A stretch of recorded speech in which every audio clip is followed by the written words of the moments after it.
Flash Actu Ukraine. 3 points essentiels à retenir de la journée du 8 mai 2023. Côté combat, l'Ukraine subit une série de bombardements dans plusieurs régions du pays, dont Kiev, Odessa, Kharkiv, Kupiansk, Chouyuv, Izium et Donetsk.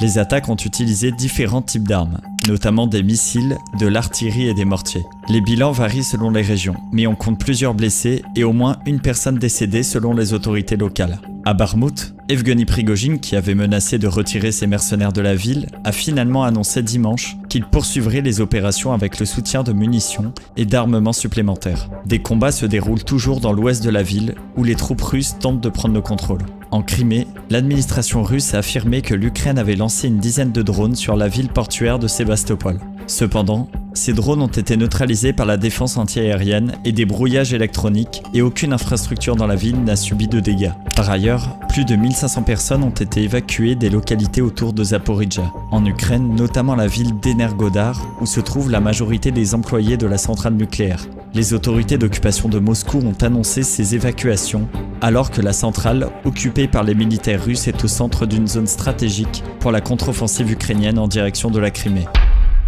Côté soutien des alliés, l'Union européenne a proposé un 11e train de sanctions contre la Russie, ciblant 8 entreprises chinoises et hongkongaises accusées d'exporter des biens sensibles vers la Russie. Pendant ce temps, Ursula von der Leyen, la présidente de la Commission européenne, effectuera sa 5e visite à Kiev mardi, qui coïncide avec la journée de l'Europe.